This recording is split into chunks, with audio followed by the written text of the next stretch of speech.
کہا تم اپنے باپ کو سمجھاتے نہیں ہو؟ میں گھر کی بات اس لیے بھی نہیں کرنا چاہتا، میرے بچے جو ہے وہ مجھ سے بھی زیادہ دلیر ہیں، تو جب ہمارے سروں پر کلاشن کوفے رکھی گئی تو اس وقت بھی ہم نے کہا کہ نہیں ہمارا باپ جو باتیں کرتا ہے وہ صحیح کرتا ہے، ہم حاضر ہیں اس کام کے لیے۔ بات ہم غلط کریں تو گردن حضور کے لیے رکھی ہوئی ہے اور کسی کام کے لیے نہیں رکھی ہوئی، بالکل۔ میں حقیقت میں میرے دل میں ایک ذرا برابر بھی خیال نہیں ہے میرا بیٹا مر جاتا، حالانکہ اس کو اتنا مارا کہ وہ مرنے کے بالکل قریب پہنچ گیا تھا، اور کئی دن اس کے سینے پر جو ہے کلاشن کوف کا نشان رہا۔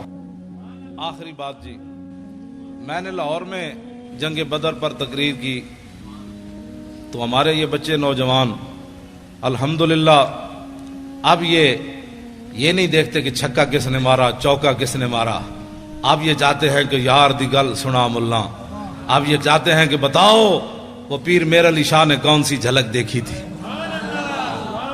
وہ بتاؤ پیر میر علی شاہ غش کھا کے کیسے گر گیا، وہ بتاؤ سید کے فیت علی کافی جسم پر استریاں پھری تھی تو پھر ایسے کس طاقت نے چلا دیا۔ اب ہمارے بچوں کا رخ بدل رہا ہے، جب آپ کا رخ بدل رہا ہے تو انشاءاللہ اللہ کی مدد بھی آ رہی ہے، ساتھ ساتھ اللہ کی مدد آ رہی ہے۔ شاہ جی فرمانے لگے وہ بات سنا دیں میدان بدر والی۔ میں نے تقریر کی لاہور میں، تو میں نے کہا کہ نبی علیہ الصلوۃ والسلام، یہ میرے آقا و مولا کی عادت کریمہ تھی کہ جب رسول اللہ کوئی بھی علاقہ فتح فرماتے نا تو حضور اس کے بعد 3 دن پھر اس جگہ رہتے۔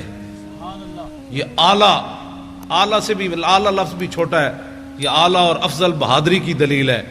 میرے آقا اس لیے رہتے کہ اگر کسی میں دم خم ہے تو پھر آ جائے، ہم بیٹھے ہیں۔ لہو ہمم لا منتہا لکبائرہا وہمتہ الصغریٰ اجل من الدہر کانہ وہو فرد فی جلالتہ فی عسکر حین تلقاہ وفی حشمی۔ امام بصیری فرماتے ہیں ہمارے آقا و مولا تنے تنہا بھی کھڑے ہوتے نا تو محسوس ہوتا لاکھوں کا لشکر آپ کی پشت پر کھڑا ہے۔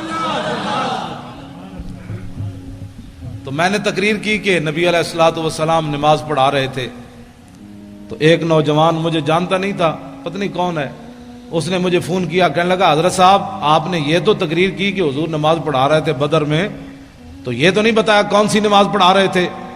اب میں نے بھی نہیں پڑھا تھا، اب نوجوان کا سوال بڑا اہم اور ہونا بھی چاہیے تھا۔ پھر میں نے کتابیں تلاش کرنی شروع کی تو علامہ واقدی نے کتاب المغازی میں لکھا کہ نبی علیہ الصلوۃ والسلام نماز عصر کی 2 رکعت پڑھا رہے تھے۔ وہ سنے اور اس کے بعد میری گفتگو ختم۔ دیکھنا میری طرف ہے، حدیث پھر سمجھ آئے گی۔ حضرت جابر بن عبداللہ رضی اللہ تعالیٰ عنہ وہ کہتے ہیں کہ نبی علیہ الصلوۃ والسلام جب نماز پڑھا رہے تھے نا تو اس تبسمہ فی صلاتہ، دوران نماز حضور مسکرا پڑے۔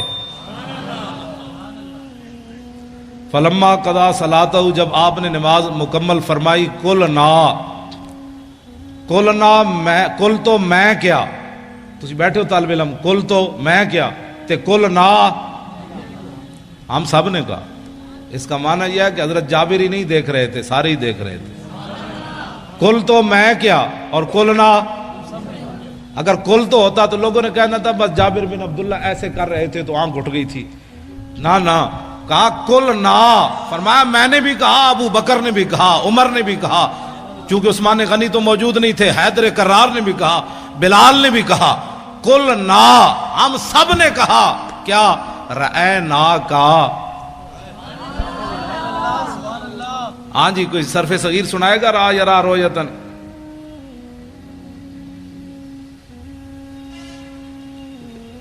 را یرا رویتن فورائن وروی یرا رویتن فذاک مریون لم یرا لم یرا لا یرا لا یرا لن یرا لن یرا لا یرین لا یرین لا یرین لا یرین علم من رال ترال یرا لا یرا ون ین لا ترى لا ترى لا یرا لا یرا ضرب من مران مرایان مرائن و مرائن ولالت من مران مرایان مرائن و مرائن مرات مراتان مرائن و مرایت مراون مران مرائی مرائی و مرایت افضل التفضیل مذکر من ارا رایان ارا نارائن و رائن والمنس من رؤیا رؤیان رؤیات روان و رؤیا فعل تاج من ارا و رائبی و راو و یا راو وات۔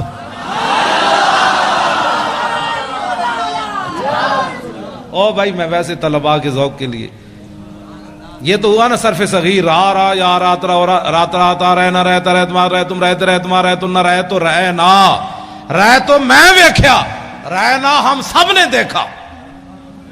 کیوں؟ ہم سب نے دیکھا. رہ نا کا تبسم تھا، ہم نے سب نے دیکھا. حضور آپ مسکرا رہے تھے. لاکھوں سلام. تو میرے آقا نے یہ نہیں فرمایا جب آدمی نماز میں کھڑا ہو تو کہاں دیکھتا ہے؟ سجدے کی جگہ. جب رکوع میں جائے تو پاؤں پر، اور جب سجدے میں جائے تو ناک پر، اور جب تحیات پڑھے تو گود میں. سامنے دیکھنے کا تو کہیں بھی حکم نہیں ہے. تو میرے آقا تو سامنے جلوہ گر تھے. تو رأینا کا تبسم تھا، ہم نے سب نے دیکھا مسکرا رہے تھے آپ. تو میرے آقا نے یہ نہیں فرمایا تسی نماز پڑھ رہے تھے یا مینوں دیکھ رہے تھے؟ تم نماز پڑھ رہے تھے یا مجھے دیکھ رہے تھے؟ میں پھر داڑھی منڈے اقبال کو پوچھا. میں نے کہا مولویوں کے، پھر لوگوں کہنا یہ مولویوں کے جھگڑے ہیں، مولوی تعویلیں کر لیتے ہیں.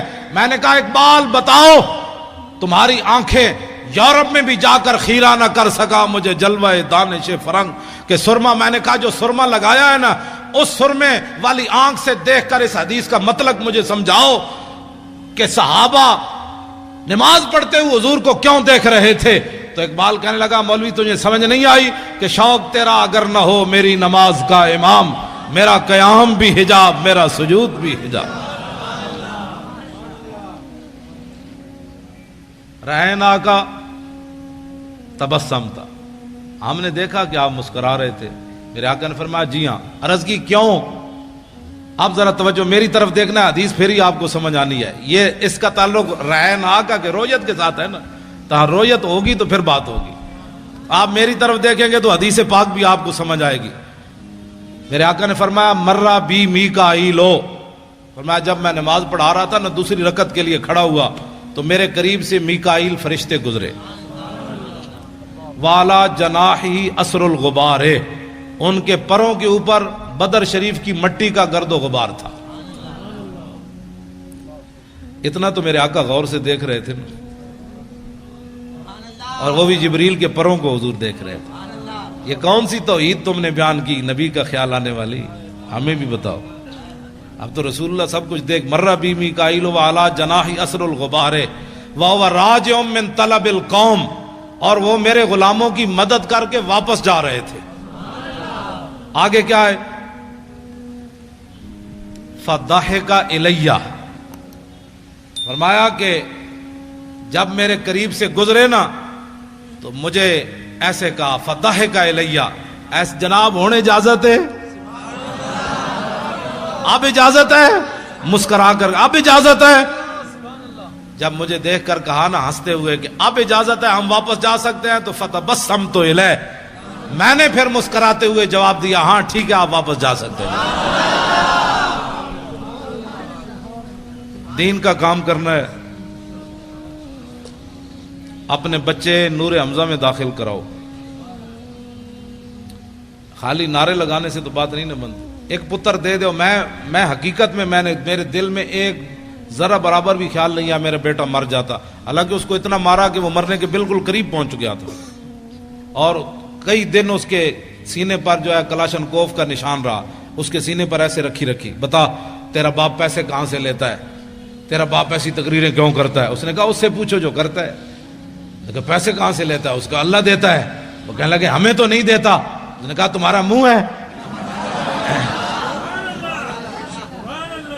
اس کو پھر مارنا شروع کر دیا. تو ہمارے ساتھ بدتمیزی، تو اپنے باپ کی طرف بدتمیزی کرتا ہے. انہوں نے کہا تم نے پوچھا، میں نے تمہیں بتایا.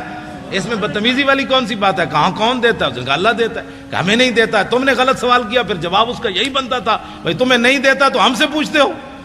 پھر رب سے پوچھو بھائی کیوں نہیں دیتا تمہیں؟ جب تم نے یہ پوچھا ہے تو جواب اس کا یہی تھا تمہارا بوتھا ہے پیسوں لینے کا، آرام خور ہو. تو مر بھی جاتا نا، اللہ کی قسم مر جاتا تو میں نے رونا نہیں تھا. نہیں رونا تھا، ہاں بالکل نہیں رونا تھا. کیونکہ باتیں میں کرنی نہیں چاہیے. اگر کرتا ہوں تو پھر یہ ساری چیزیں تو پہلے آنی ہیں. یہ شہادت گاہ الفت میں قدم رکھنا ہے، اور لوگ آسان سمجھتے ہیں مسلمان ہونا. بچے تساں بھی بچا لے میں بھی بچا لے، پگڑی تساں بھی بچا لئی میں بھی بچا لئی، دولت تساں بھی بچا لئی میں بھی بچا لئی. حضور کا دین وائٹ ہاؤس تک لے جانا کس نے ہے؟ تم تو اپنے ملک میں بھی نہ بچا سکے. وائٹ ہاؤس کے دروازے کون کھڑکائے گا؟ کون آئے گا خالد بن ولید کی قیادت میں؟ کون آئے گا محمود غزنوی جو سومناتھ کے مندر توڑے گا؟ کون آئے گا صلاح الدین ایوبی جو حج عمرے چھوڑ کر بیت المقدس آزاد کرائے گا؟ اب بتاؤ یہ کس نے کام کرنے ہیں؟ آپ نے بھی سب کچھ بچا لیا، میں نے بھی بچا لیا، میں نے بھی پرچے نہ جھلے، آپ نے بھی نہ جھلے، میں بھی جیل میں نہ گیا، آپ بھی نہ گئے، میں بھی ممتاز قادری کے ساتھ کھڑا نہ ہو سکا، آپ بھی نہ کھڑے ہو سکے، تو پھر بتاؤ ناموس رسالت پر پہرا کون دے گا؟ پہرا تو میں نے اور آپ نے دینا ہے۔ مولوی خادم مر جائے یا زندہ رہے، کراچی آوے یا نہ آوے، جب ہم نے مولانا کو طارق لبیک یا رسول اللہ کا کنوینئر بنایا ہے، اور انشاءاللہ جلدی یہ ساری باڈیاں مکمل ہو جائیں گی، آپ خود بڑھ بڑھ کر آگے آئیں، کہیں مولانا میں حاضر ہوں، بتائیں میں کیا ڈیوٹی کر سکتا ہوں، میں حاضر ہوں، آگے بڑھ کر کام کریں نا، یہ پوچھ کر کام دین کا نہیں ہوتا۔ آپ آگے بڑھے، پیسے اومن تو صدیق اکبر جائے، پیسے اومن تو عثمان غنی جائے، جے غریب ہوئے تو حضرت عقیل انصاری جائے، 1 کلو کھجور ہی لائے نا، ان کے پاس تھی 1 کلو کھجور، اور اتنا غریب ہوئے کھجور بھی کوئی نہ ہوئے، تو پھر تولوا اعینہم تفیض من الدم حزنا اللہ یجدوا ما ينفقون۔ جب میرے آقا نے فرمایا قلت لا اجد ما احملکم، غزوہ تبوک کے موقع پر میرے حبیب جب آپ نے یہ بات فرمائی تھی نا اپنے غلام غریبوں کو کہ سواری نہیں ہے، ہم تمہیں کس پر بٹھا کر لے جائیں، 1200 میل کا سفر ہے، تو میرے حبیب وہ منظر میں رب بھی دیکھ رہا تھا کہ جب آپ کے دربار سے غریب صحابہ لوٹے تو رو رہے تھے، یا اللہ ہمیں تو نے پیسے کیوں نہیں دیے، آج ہم بھی سواریاں خرید کر تیرے نبی کے ساتھ تو چلتے کم از کم۔ غریب اس کو کہتے ہیں، غریب اس کو نہیں کہتے جو گھروں کے دروازے کھڑکا کے کبھی زکوٰۃ مانگتا پھرے، کبھی صدقے مانگتا پھرے اور امت پر بوجھ بن جائے۔ غریب یا تو عقیل انصاری ہے یا وہ غریب صحابہ ہیں جو رو پڑے تھے کہ یا اللہ ہم تیرے نبی کی خدمت بھی نہ کر سکے، صدیق جتنا مال تو دینا تھا ہمیں، تو باقی رہ گئے منافق۔ توجہ، میں نے جو مطالعہ کیا، منافق اس کو کہتے ہیں نہ اعلیٰ کام پر راضی ہوتا ہے نہ ادنا کام پر راضی ہوتا ہے۔ یہ بات میری پوری، میں نے وثوق سے یہ بات کر رہا ہوں۔ منافقت کا جو میں نے مطالعہ کیا ہے وہ یہ ہے کہ منافق کبھی بھی نہ اسلام پر راضی ہوتا ہے نہ اسلام کے چاہنے والوں پر راضی ہوتا ہے۔ اعلیٰ کام کرے تو پھر بھی تنقید کرتا ہے اور چھوٹا کام کرے تو پھر بھی تنقید کرتا ہے۔ صدیق اکبر جب سارا مال لے آئے نا تو منافق کہنے لگے یہ تو ریاکار ہے، یہ تو ریاکار ہے، لوگوں کو بتانا چاہتا ہے میں سارا مال لے آیا۔ جب عقیل انصاری کلو کھجور لے آئے تو منافق کہنے لگے اللہ کو اس کی کیا ضرورت تھی کلو کھجور کی، یہ اللہ کو یہ دیتا ہے۔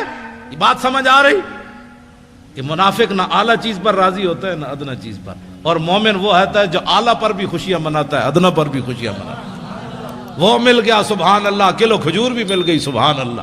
انہیں جانا انہیں مانا، انہیں جانا، اے لطف نہیں آیا اس شعر دا، اے میں نو گلا پھر جانا ہے کراچی والے، اے سارے ہی بولنا ہے انہیں جانا انہیں مانا۔ او جناب تو سارے نو سلام ہوئے جڑے قد نال کھڑے ہو تسی بولو، او لینڈ لائی تسی سبحان اللہ،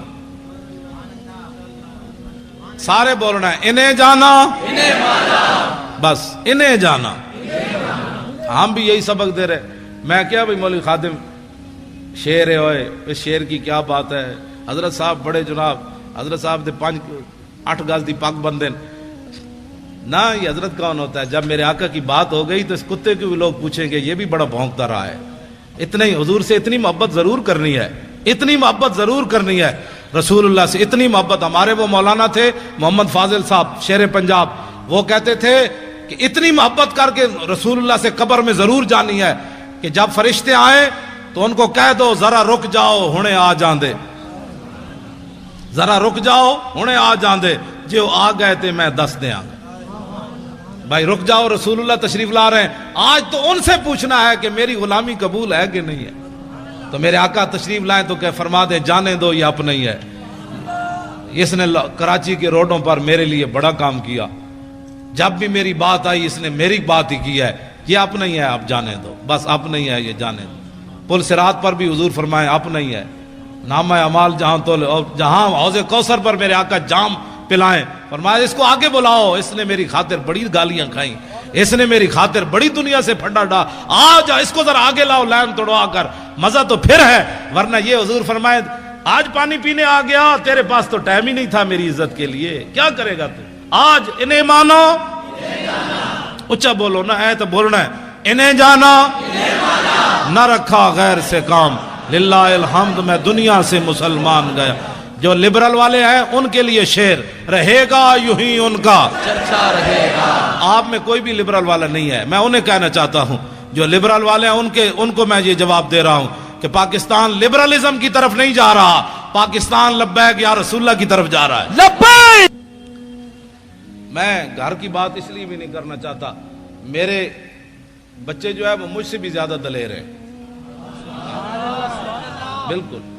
میں نے تھوڑا سا گھر میں گیا تو میں نے کہا کہ انہوں نے کہا نہیں کیا بات ہے، جب دین کے نام کا کھاتے ہیں تو جب دین کے نام پر تھوڑی سی پریشانی آئی تو پریشانی والی کیا بات ہے؟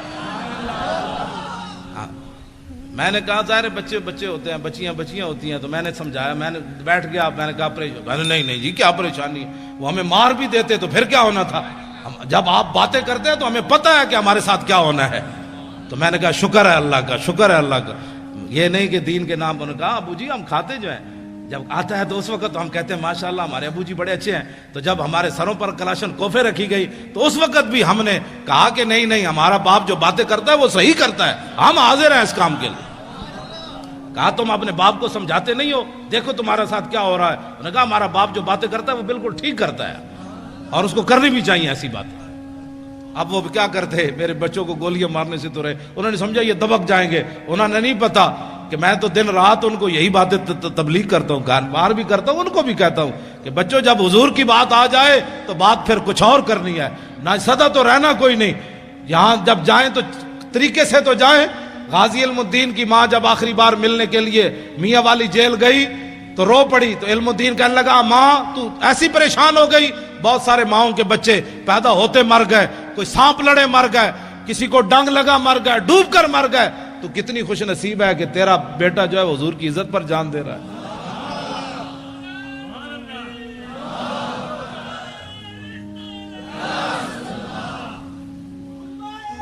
پھر وہی بات لبیک یا رسول اللہ کی بات، حضور کی بات، لبیک لبیک یا رسول اللہ، لبیک لبیک لبیک یا رسول اللہ۔